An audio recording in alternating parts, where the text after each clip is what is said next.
My name is Karen Neurohr. I'm a librarian at Oklahoma State University, and this is the O State Stories Oral History Project of the OSU Library. Today we're here with Jana Duffy, who works for the OSU Foundation, and Edwin Glover, who is an alumni of Oklahoma A&M College from the class of 1947. We're in the beautiful OSU Alumni Building, and today is Friday, October the 21st, 2006. And we really appreciate you coming today, Mr. Glover, for this interview. Thank you. Mr. Glover, since this is homecoming weekend, what were homecoming events like when you were here on campus? We had a wonderful parade.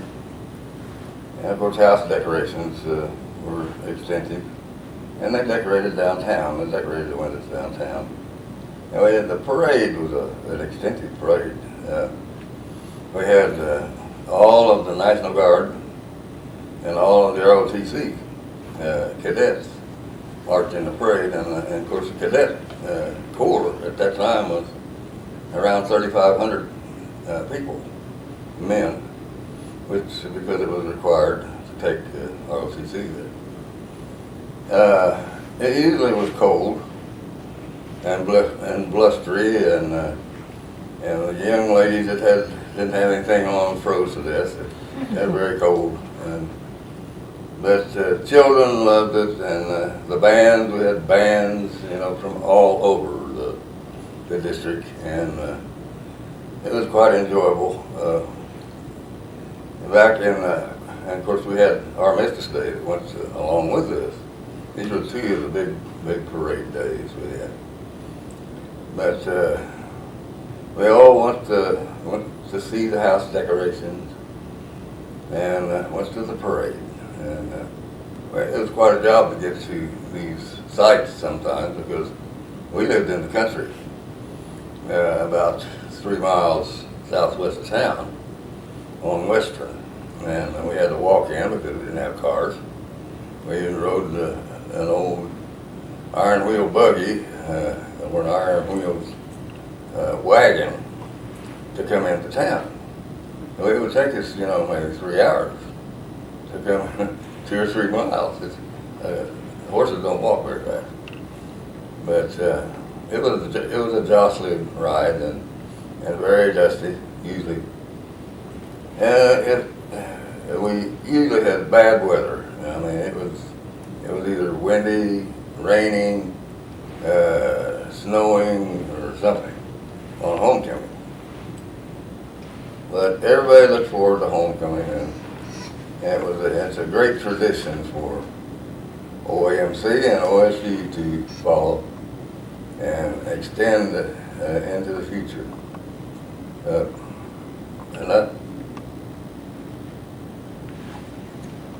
What other traditions do you remember? What other traditions do you remember from being a student here at OSU aside from homecoming?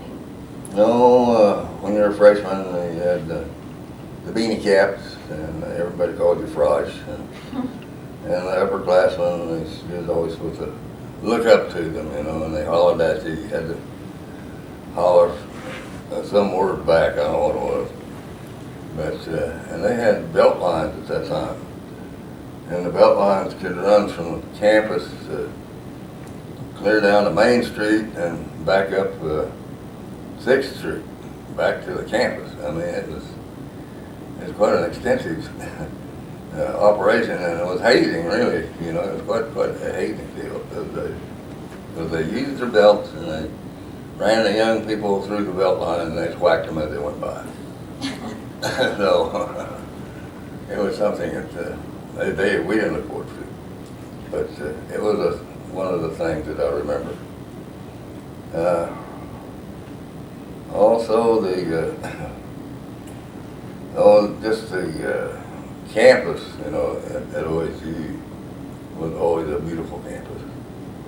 Mainly because we maintained the architectural decor, the Jeffersonian decor, and the plantings have always been good. We've had some wonderful maintenance men who took care of the plantings and on the campus. And it's always been clean. Our campus has always been clean and neat. And of course, Cedar Pond is an old historic point, and it's been filled up and dug out about 4 or 5 times. I don't know.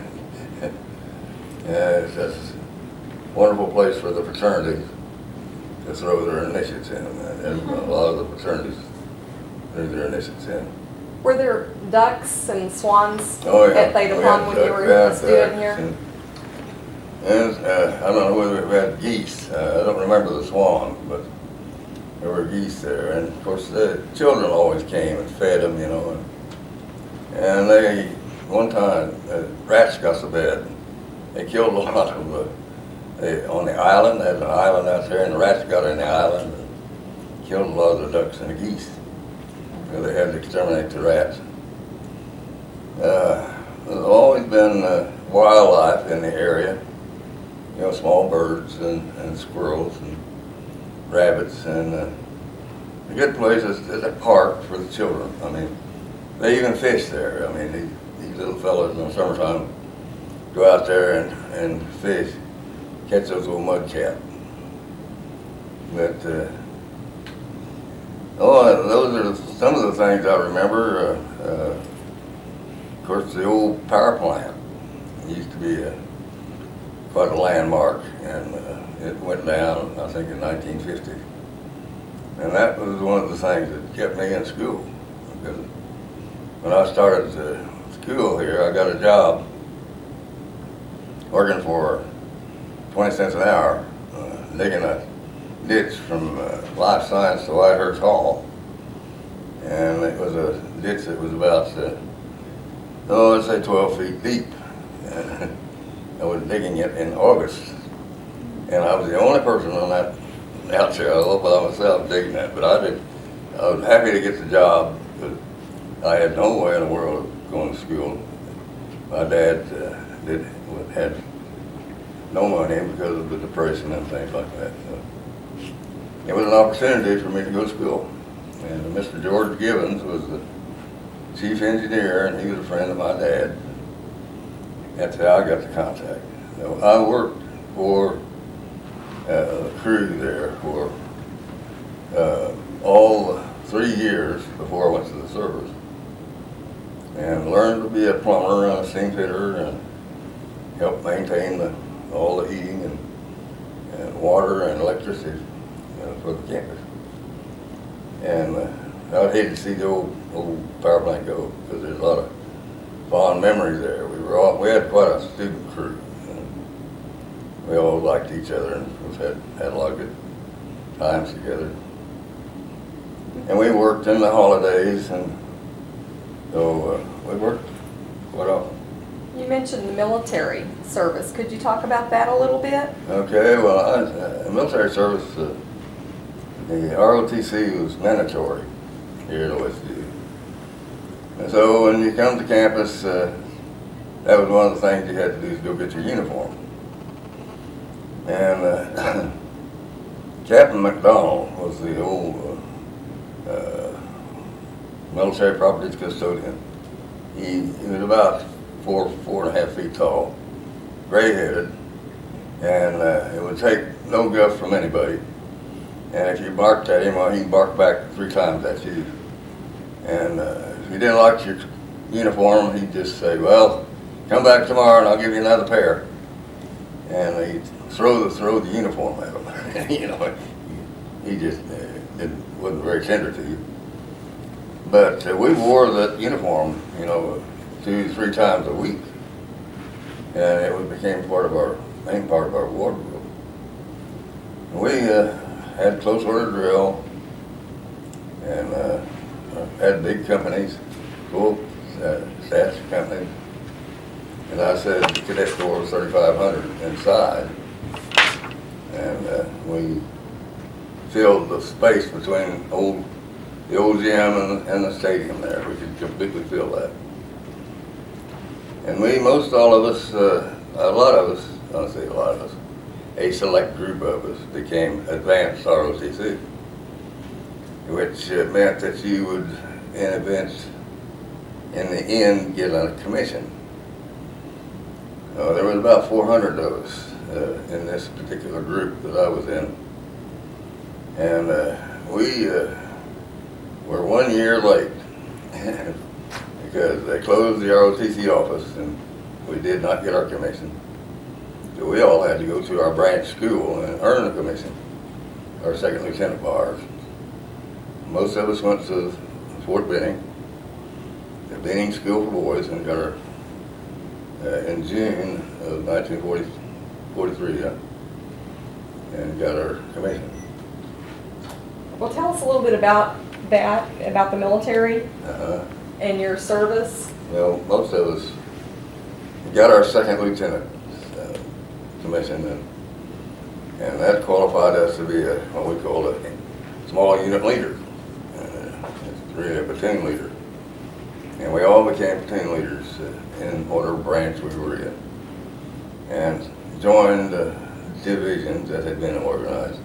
Almost all of us were replacement officers. We did not join, we were not part of the original divisions.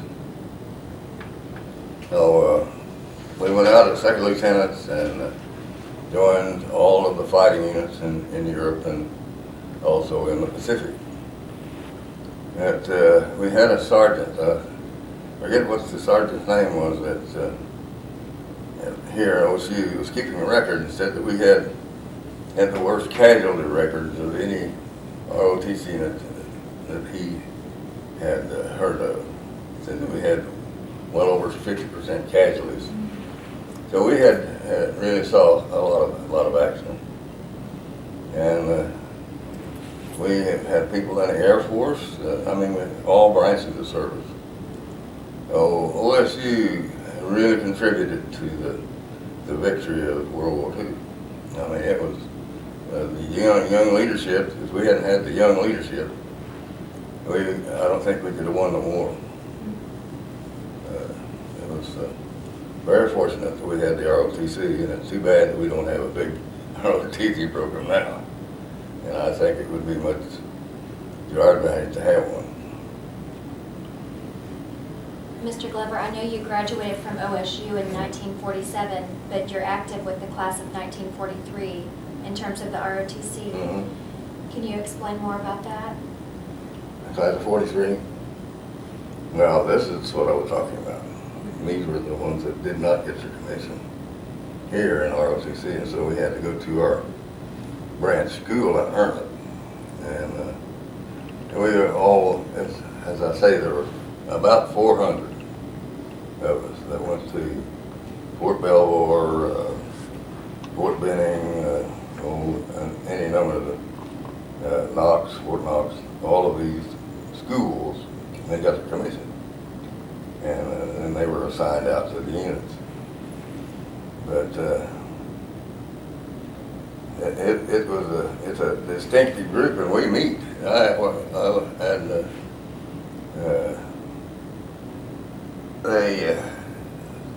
got them organized into a group. Yeah. So we meet every April 6th. That's the day we left OSU campus to go to the service. And we have about 20 to 25 of us to get back here and have our reunion of the class 43.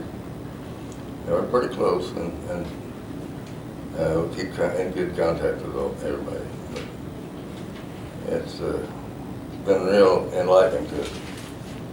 It seems like that Oklahoma State University overall has a lot of spirit, and a lot of alumni still participate in activities. Could you talk a little bit about your career and what that's meant to you?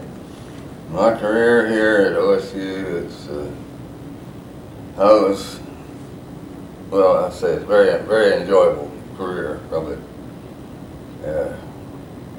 I had a better time working than doing anything. So I started out here as an intern in the accounting department under Mr. Berry, and I worked as an internist for a year and a half until I graduated. And at that time, back in the 40s and early 50s, work was very difficult to find. I mean, even for the graduate, oil companies would hire, but that was about it. You know, if you didn't get a job with an oil company or an accounting firm, you were pretty well out on a limb. So I tried to get work with the city service and up in Bartlesville and several other places, and I was not successful.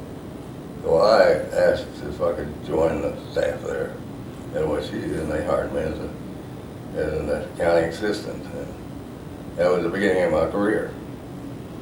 I was an accounting assistant for a while, and I worked up to assistant chief accountant. And then I was given the opportunity to organize the Department of Internal Audits.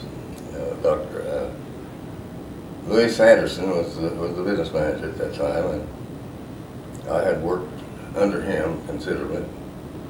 So he gave me the opportunity to start and begin my career that way. So I started out with a half-time secretary. I worked on every floor and every corner of Whitehurst Hall, and it was really a wonderful, challenging career.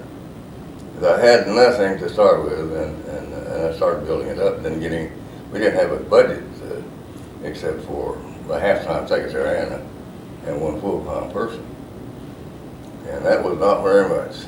So I asked if I could hire students, and so I started hiring students in 1965, and two little fellows, one of them Jerry Box and Cowboy, I forget what his name is. Anyway, they're farmer boys.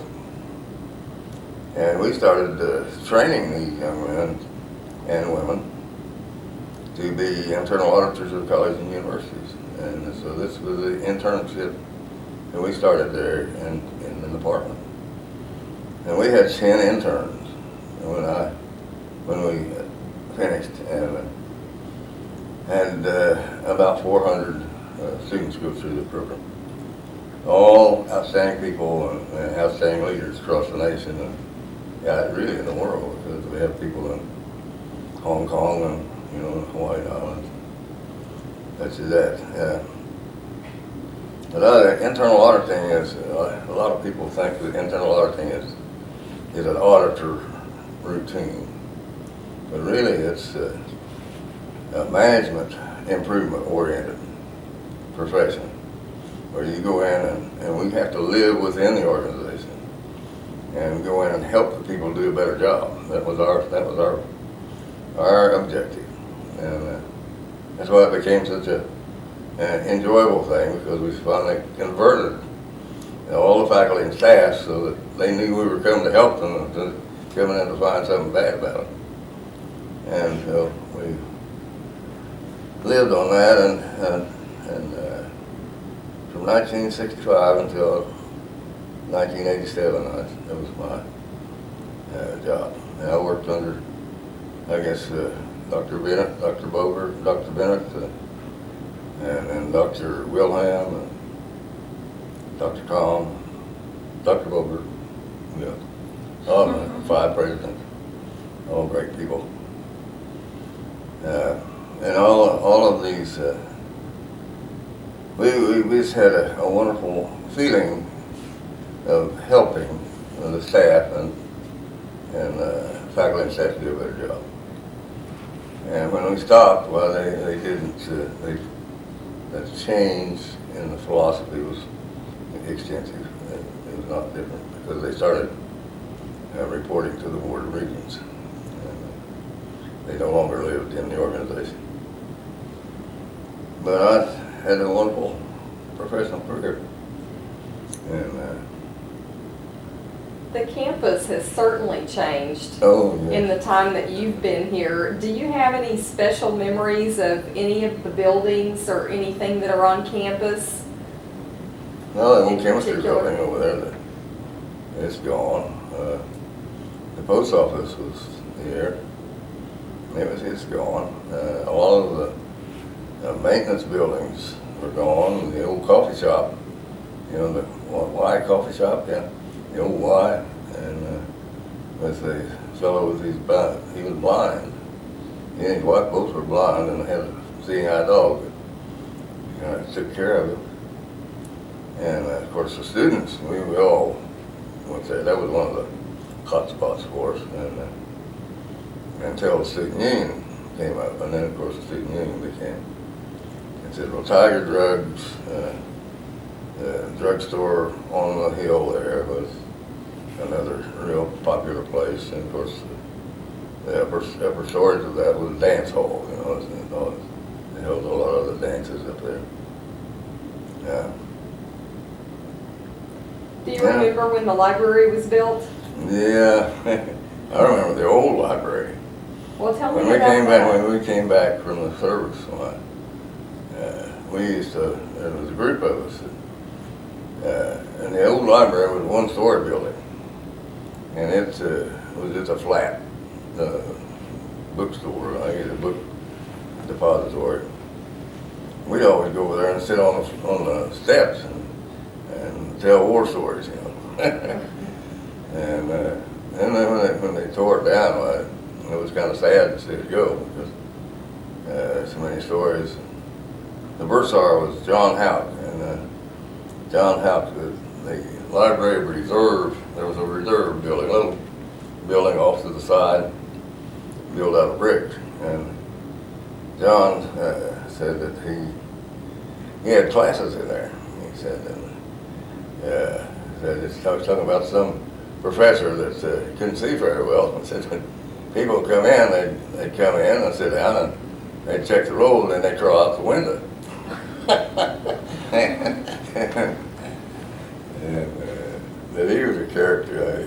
John and my uncle Horace Andrews, and they were both in the bursar's office, and they apparently didn't have too much to do because they had an old billfold that they had a string to it, and they put it out on the sidewalk and watched people come by and try to pick it up and jerk it out from underneath. And of course, Whitehurst Hall it's about like it is now, except it blew its head off, you know, in the early 50s. And Mrs. Shedler was injured. I think she was the only injured person. But we used the basement of Whitehurst Hall for a coffee shop. And we had a little old fellow that was the janitor of Whitehurst Hall and ran the coffee shop. We were always trying to raise enough money to send him back to Mississippi. Mr. Moore, I think his name was. And I was on every floor. Started out in the northwest corner. And I went from there, went to the north and southeast corner. And I went up on the second floor, and about the middle place, out where Soil's lab was. And we went on up to the third floor, and then finally got to the fourth floor. We got all of our staff up there, and then finally moved to Cordell Hall. And that was where we finally ended up, and that's where they are now, I guess. They're still in Cordell. But we had an organization called the Red Rose. I don't know whether you've ever heard of it or not. Although Dr. Bennett brought it from Wilburton. And it was a fun organization, and really the objective of it was to get professors and straight-laced people to let their hair down. And so Clay Potts you've heard about Clay Potts, I guess. He's one of the greatest cooks that ever hit OSU. He could cook chicken, he could cook any kind of food, but he always cooked them in a gunny sack. And he was our cook, the Red Rose cook. And this Red Rose organization, we'd meet about 3 times a year. Where did you meet at? Oh, Animal Science Arena, Redland, Camp Redlands, the poultry building, things like that, big, large building, outside, most of it was outdoors, exercises. And but Clay always cooked all of our chicken and corn, and we had chicken and corn and tomatoes and fresh bread and slaw and iced tea and watermelon in the season. But I'll tell you, I laughed more at those things. I laughed every bit of fat I ate off, I'm sure, because they were so, all these guys that you'd seen, you know, so straight-laced, running them through some athletic events and things like that. And the way they reacted, it was really something. So we had those things, and it was really a good organization. I don't think they have it anymore. I've heard people wanting to reactivate it, but never gotten around the corner yet. Well, let's see. We had a bad hailstorm. I took care of the insurance for the university. In 1950, we had a hailstorm that wiped out all of the clay tile building. You know, everything was hundreds of thousands, millions of dollars.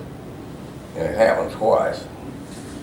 And the hail would stack up that's probably about 1 to 2 feet. It was really heavy hail. And then we had another hailstorm with there were softball-sized hailstones. And one of them hit my car, 2 of them hit my car, and came right through the window.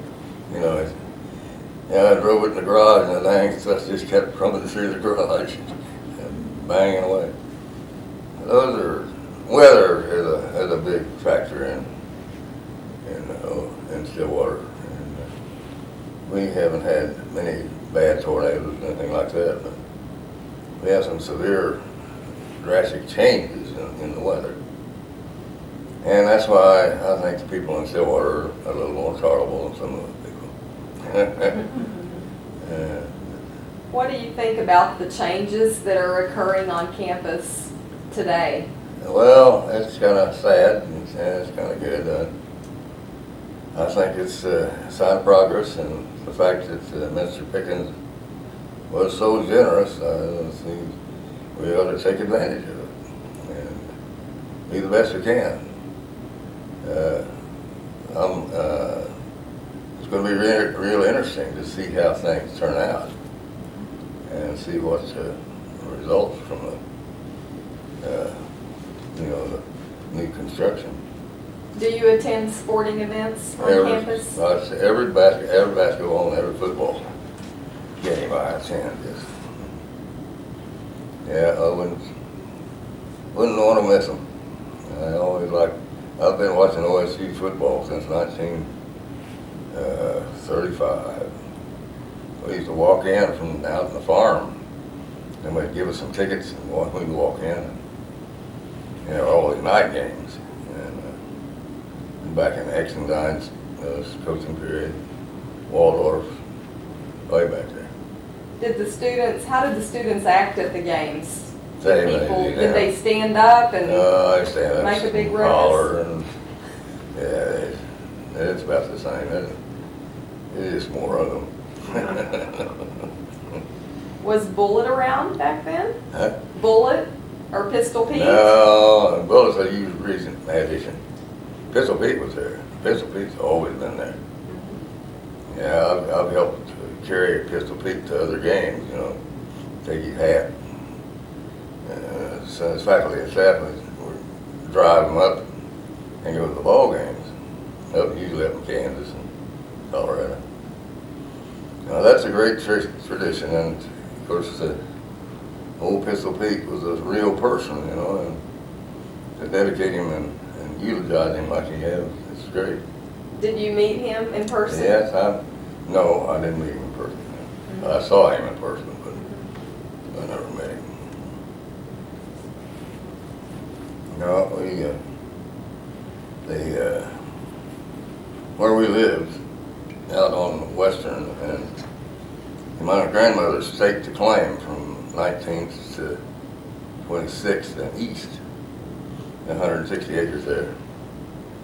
And that's, I spent a lot of time in that area at the old homestead, which is still standing there.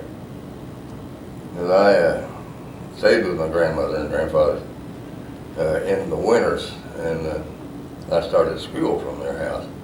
I went to Pleasant Valley School, that little Pleasant Valley School over here. And I started in 1929, and I went through most of the 8th grades, except the ones we were away during the Depression.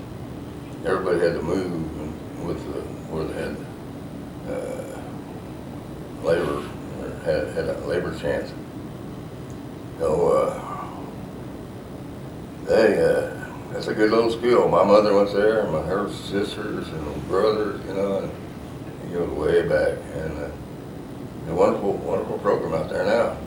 They have this day in history school, and all the 4th graders go, and they still have some wonderful, dedicated people that teach. And of course, they teach the curriculum like it was in 1899.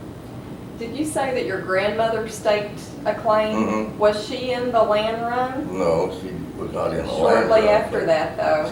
She got the claim from a person that didn't want his claim. Mm-hmm. And through his dad, through her father, Mr. Ash. And that's she was a really stalwart boy. I tell you, she just watched it out in a hurry. She spent a lot of time with her, learning wild shrubbery and the wild herbs in the woods, you know. And she came from Pennsylvania, and of course she knew all of those. And how to plant rhubarb and lots of things she taught me. And she made me mine too. And that was a little devil. What did she have to do to make you mine? Well, she put me under a tub. Oh. Then we usually put chickens on her for Sunday dinner. Oh, my.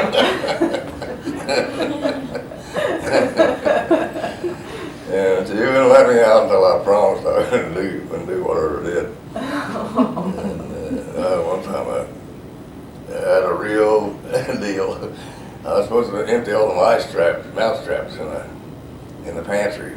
And one time I had 4 mice. Well, I really had really got a big bunch, you know. So all of the women in the family lived upstairs. And I thought, Dan, that'd be a lot of fun to take this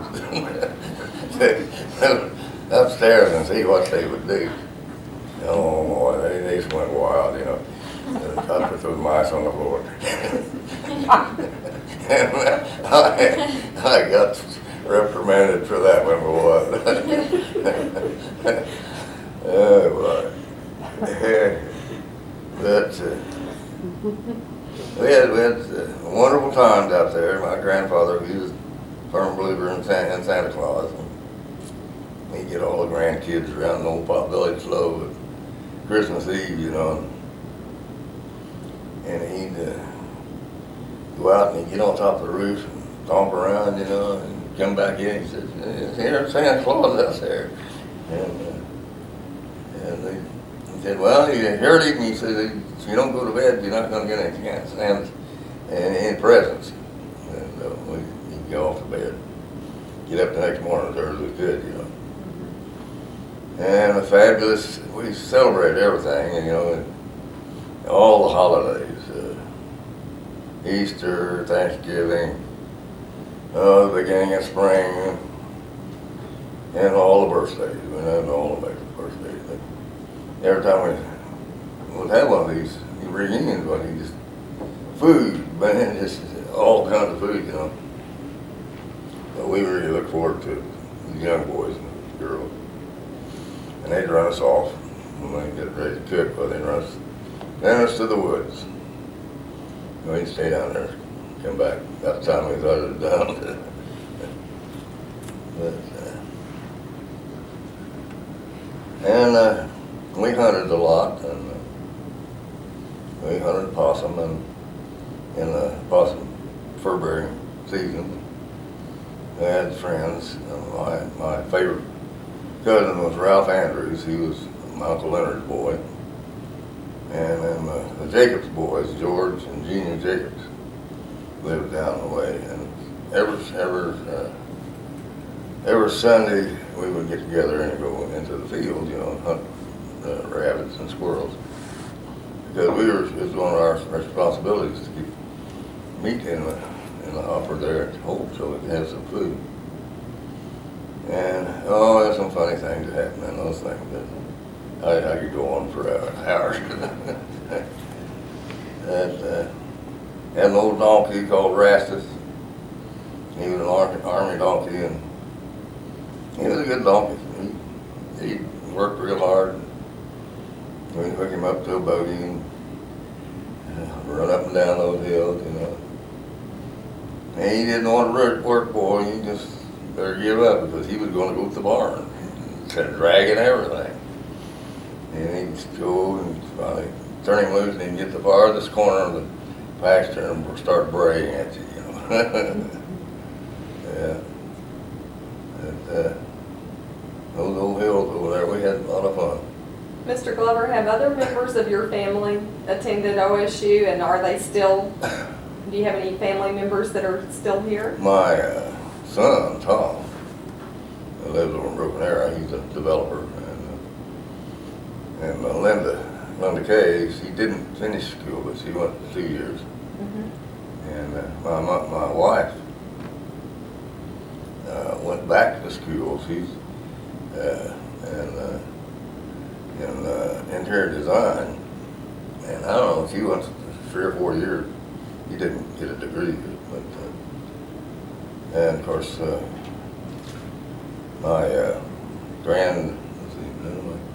none of my granddaughters or grandsons went. My son-in-law went, but that's about it. Tom and Linda went. And of course, a lot of the cousins went, you know, the Goodwins and all went. But it's always been a great institution for us. Well, do you have any advice for current students or future students?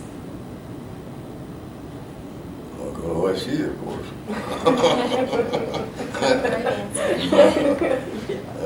I think that one of the things that I would advise young people today is to learn to be resilient and go with the flow of people and the way of things. And not to get too ingrained in any particular subject because things change so frequently. And don't be able to try something new. I mean, that's a lot of people miss a big opportunity sometimes when they just don't want to try it because they're lazy, really. But I think land-grant institutions are great institutions, and I think of all institutions, I've been on 400 campuses, and I've never yet to see one that's prettier than OSU, and has a better student body or faculty. I mean, we have one of the finest institutions, educational institutions in the United States. I'll stand behind that until it's gone, and afterwards. But it's a real opportunity to go OSU because we have such a broad field of education. You know, you can get any kind of education you want. It's really great. Do you have any final things that you want to share with us today? I'll put down something there. I talked about my boyhood. I talked about everything. Well, we thank you so much for participating in the O State Stories Oral History Project of the OSU Library today. It's really been a pleasure to hear your stories and your really fond memories of the university, and thank you so much for taking the time to Thank come. you for letting me share them.